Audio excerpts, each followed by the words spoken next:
امام سجاد امام زین العابدین سید الساجدین علی بن حسین امام سجاد کا پیغام، ان کا طرز زندگی، ان کا طرز سیرت اور ان کا طرز گفتار۔ روایت میں آتا ہے کہ ایک شخص نے حضرت سیدنا امام زین العابدین سے اپنے گناہوں کا شکوہ کیا اور کہا کہ میں گناہوں میں مبتلا ہوں، اے امام، اے سید الساجدین، مجھے کوئی طریقہ کار بتائیں کہ جس سے میں اپنے نفس اور شیطان کے چنگل سے نکل سکوں۔ میں نفس اور شیطان کے چنگل میں پھنسا ہوا ہوں۔ آپ نے فرمایا کہ میری 3 باتوں پر عمل کرو اور پھر گناہ کرتے رہو۔ حضرت امام سجاد نے فرمایا کہ اللہ کا رزق کھانا چھوڑ دو، پھر گناہ کرتے رہو۔ اس نے عرض کیا اس کا رزق نہ کھائیں تو پھر کیا کھائیں؟ حضرت امام سجاد نے فرمایا اگر اس کا رزق نہیں چھوڑ سکتے تو پھر تم گناہ کیوں کرتے ہو؟ تو پھر گناہ کرنا چھوڑ دو۔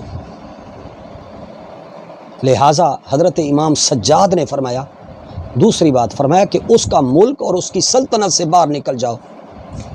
اس شخص نے عرض کیا یہ بھی جی۔ حضرت امام سجاد نے گناہ اور نفس اور شیطان کے چنگل سے نکلنے کے لیے دوسرا طریقہ اور ضابطہ اور گر یہ بتایا۔ آپ نے فرمایا کہ گناہ کرنے والوں اس کی سلطنت اور اس کے ملک سے نکل جاؤ۔ اس نے عرض کیا یہ کیسے ہو سکتا ہے کہ میں اس کی سلطنت اور اس کے آسمان کے نیچے سے نکل جاؤں؟ جہاں بھی جاؤں گا اسی کی سلطنت ہے، اسی کا اقتدار ہے کہ قل اللہم مالک الملک تؤتی الملک من تشاء وتنزع الملک ممن تشاء وتعز من تشاء وتذل من تشاء بیدک الخیر انک علی کل شیء قدیر۔ تو میں کیسے ہو سکتا ہوں؟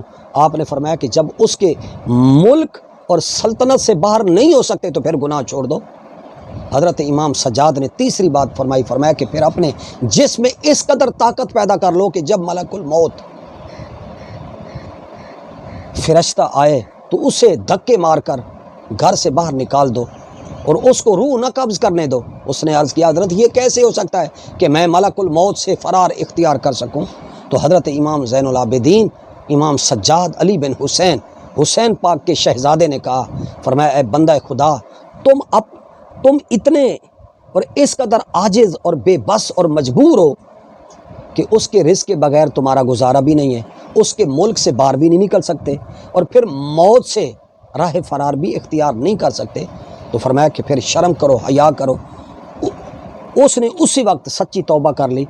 تو حضرت امام سجاد نے توبہ کرنے کا طریقہ بتایا، فرمایا کہ لوگوں اگر توبہ کرنا چاہتے ہو تو پھر اللہ تبارک و تعالیٰ کا ہر وقت دھیان رکھو کہ وہ خالق ہے، وہ مالک ہے۔ اللہ تعالیٰ آپ کو مجھے صحیح معنوں میں اللہ تبارک و تعالیٰ کی حضوری اور اپنے قلب و باطن میں اپنا دھیان دینے کی اللہ توفیق نصیب فرمائے۔ یہ ائمہ اہل بیت اسی تزکیہ نفس کے امام ہیں۔